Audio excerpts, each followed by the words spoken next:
pues TS, que es es el periodo de muestreo, y pues el ruido granular es prácticamente el resultado de la utilización de un escalón de altura muy grande en tramas donde la señal tiene poca variación.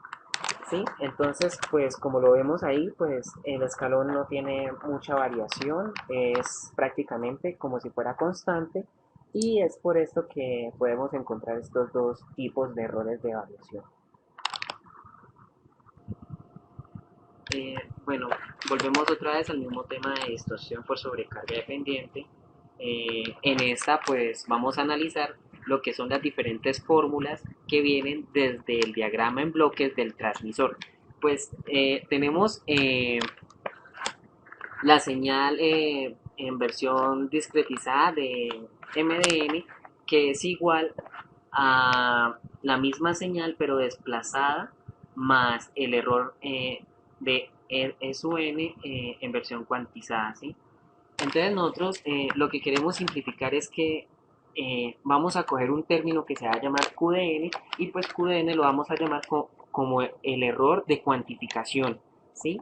Por lo tanto vamos a tener que entonces la señal en versión cuantizada de M pues va a ser igual a la señal original, que es MDN, más QDN, que es, pues como lo dijimos anteriormente, el error de cuantización. De esta forma nosotros podemos obtener eh, una expresión más clara sobre lo que es el error que podemos encontrar después en el comparador, el cual va a ser igual a la señal que obviamente introducimos menos la señal desplazada en un tiempo,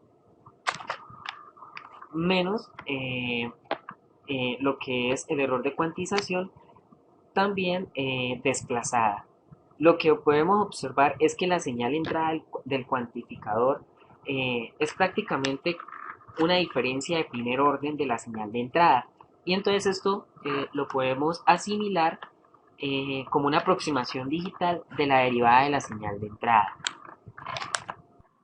Después de haber explicado las fórmulas y de haber obtenido la entrada al cuantificador, vamos a considerar la pendiente máxima de la señal de entrada MDT. La secuencia de muestras MQDN deberá incrementarse de manera de aumentar la rapidez de la secuencia de muestras MN en la región de máxima pendiente MT. ¿Esto qué significa? Que debemos cumplir una condición para no obtener sobrecarga de pendiente. Pues la fórmula la podemos observar en este espacio, eh, y es el diferencial sobre el periodo de muestreo tiene que ser mayor o igual al máximo valor absoluto de la derivada de la señal con respecto al tiempo. Eh, en lo que es la distorsión de sobrecarga, podríamos encontrar lo que se llaman saltos tan pequeños que la aproximación en la escalera de MQDN en ocasiones resulta insuficiente para seguir a la señal de entrada MET, eh, lo cual pues siempre hemos denominado sobrecarga dependiente, y la hemos encontrado en esta parte de acá, que es donde observamos la señal MDT, y esta es la señal cuantificada de la versión cuantificada de MDT. Eh, Podemos también decir que la máxima pendiente de la escalera pues está limitada por un escalón delta, lo que lo vemos aquí, que es lo que va aumentando paso a paso.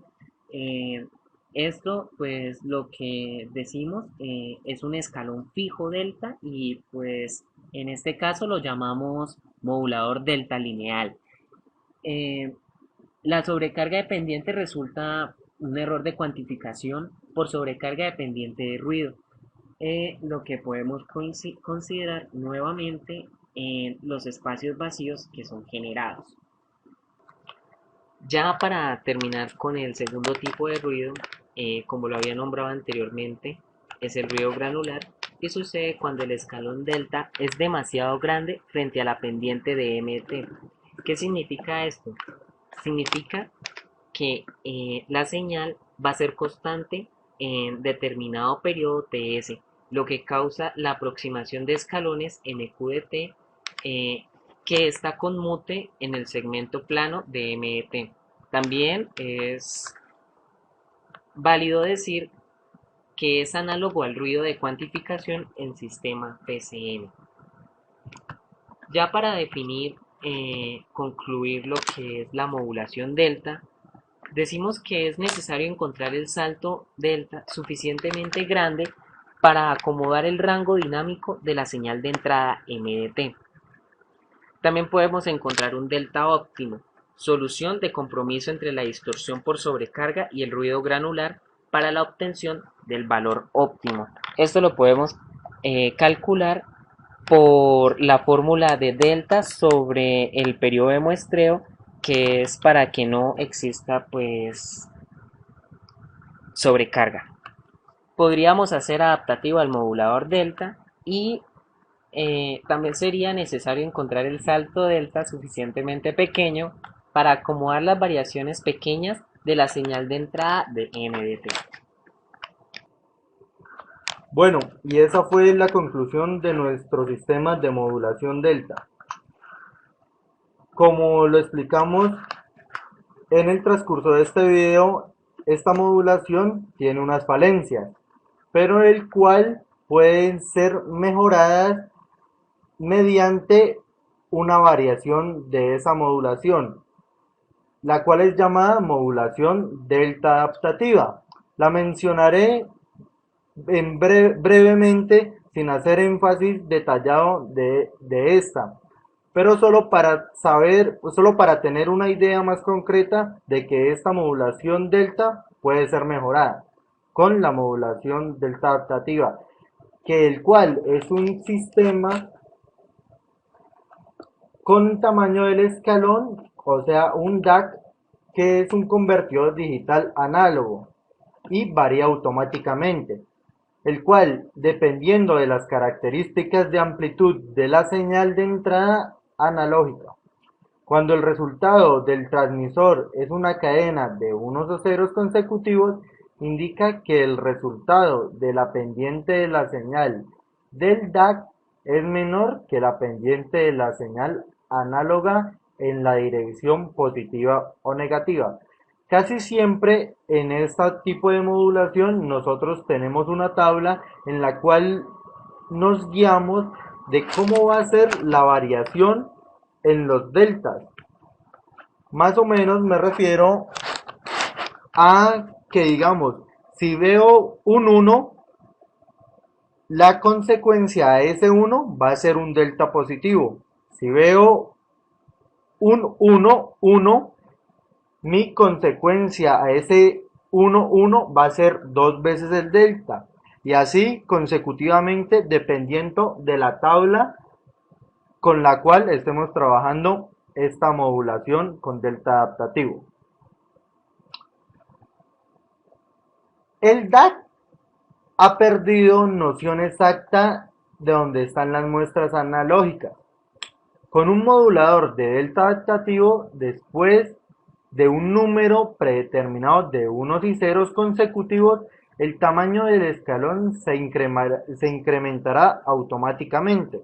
Como lo expliqué como lo expliqué anteriormente, es dependiendo de la forma y la configuración de nuestra tabla y de cómo van incrementando nuestros deltas en consecuencia de unos seguidos o ceros seguidos.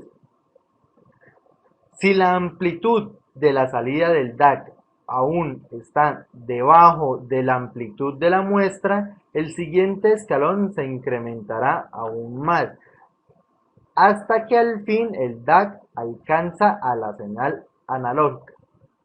Cuando está ocurriendo una secuencia alterada de unos y ceros, esto indica que la posibilidad de que ocurra ruido es alto, pero el DAC se revertirá automáticamente a su tamaño mínimo de escalón y por lo tanto reducirá la magnitud de error de ruido que eran nuestras falencias con la modulación delta, en el cual aparecía el ruido de sobrecarga y nuestro ruido granular, y así mejorando la modulación de la señal.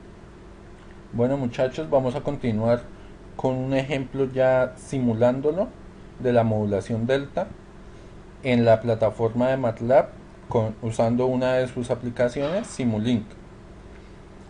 Tenemos que tener en cuenta que en la modulación delta hay tres grandes bloques. El primero es nuestra señal de ingreso, que debe ser mostrada posteriormente.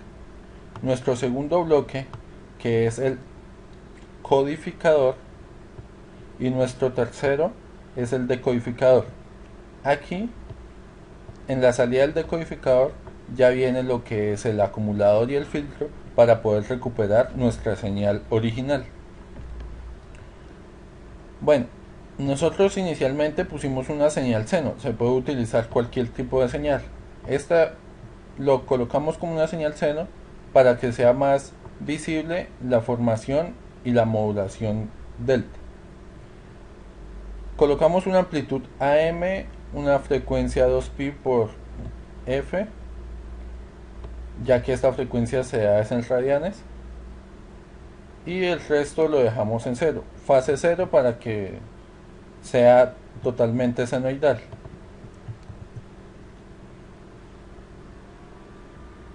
Esta señal, bueno, aquí les voy a mostrar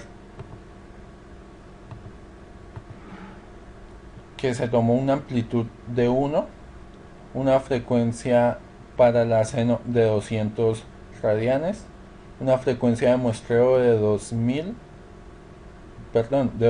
Hz, una frecuencia de muestreo de 2000 Hz y un delta, que es el que tenemos que hallar para poder hacer la modulación, de 0,1. Entre más pequeño el delta, mejor, pero no se puede colocar cualquier delta, ni tan pequeño ni tan grande. ¿Por qué? Por el ruido granular y por las pérdidas de sobrecarga. Bueno, ya sabiendo todas las características de nuestra onda seno, tenemos que muestrearla. La muestramos a un periodo de frecuencia TS, que es el inverso de la frecuencia de muestreo, que habíamos dicho que era 2000 Hz. Después pasamos al acumulador, al codificador. El codificador, que tiene un decodificador, tiene un comparador, una suma, que para nuestro caso es una resta, y tiene un desplazamiento. ¿Qué hace el codificador? Lo que hace el codificador es comparar nuestra señal de entrada contra nuestra señal decodificada y desplazada una muestra. Ahorita lo vamos a ver cuando se simule.